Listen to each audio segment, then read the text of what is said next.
Hello, I'm here to discuss the three major strategies for upper extremity injury prevention in baseball players. The first is regulating participation levels that we've seen really cause a lot of the different injuries plaguing baseball nations. Regulating participation is especially important when you're working with youth athletes.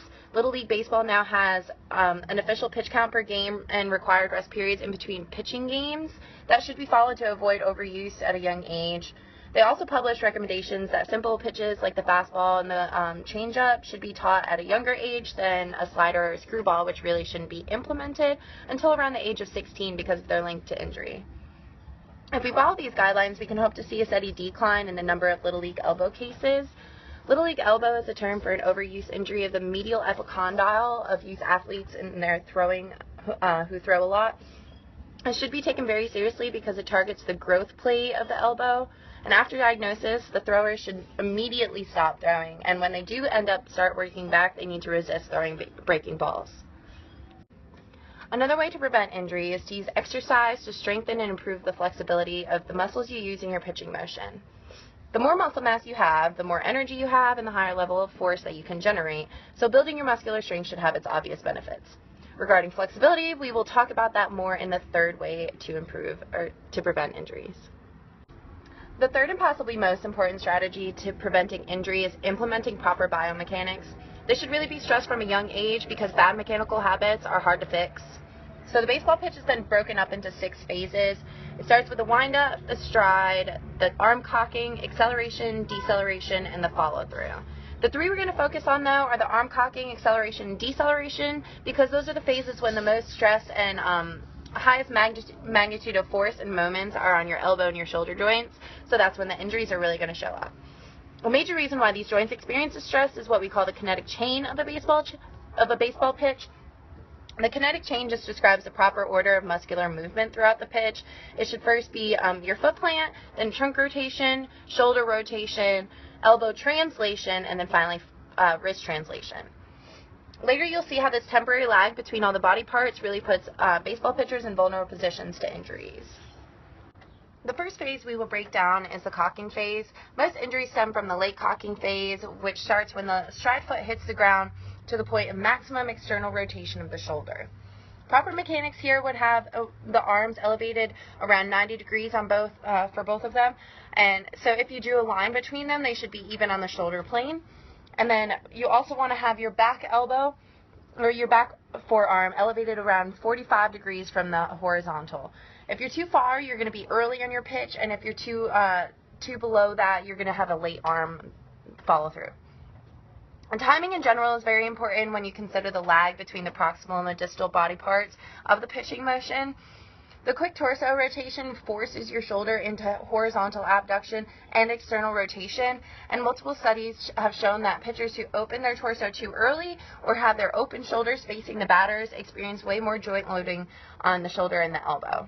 Another issue to avoid is making sure that the glenohumeral joint does not reach too high of an external rotation angle, or you'll be more susceptible to injuries from a greater elbow valgus moment. You don't want either of those improper techniques to be apparent in your pitch because it will make you much more susceptible to upper extremity injuries like impingement, instability, labrum tears, sprains, strains, and stress fractures. Your shoulder has many stabilizers to limit this over-rotation, including the infraspinatus, the teres minor, subscapularis, pectoralis major, and the latissimus dorsi. You should definitely strengthen these muscles to help prevent an extreme external rotation, and improving the flexibility of these muscles becomes very important in preparation for the next phase. At the end of the cocking phase, your medial rotators like your lats, your pectoralis major, and your subscapularis, which were previously mentioned, are in maximum stretch to be optimally prepared for an elastic energy transfer. If your muscles are stiff and inflexible, they won't be able to produce the power and the strength needed for the acceleration phase. So at this point of the pitch, the anterior upper quadrant muscles of the shoulder are going to be concentrically active from the point of maximum shoulder rotation to the point where the ball is released from the fingers. The name of the acceleration phase says it all because this is here that the shoulder reaches its highest speed in a very short amount of time. According to an analysis of the biomechanics of pitching in baseball, The speed increases from an initial 0 degrees per second to around 7,500 degrees per second in only 50 milliseconds. In case you're wondering, that means acceleration would reach almost 150,000 degrees per second.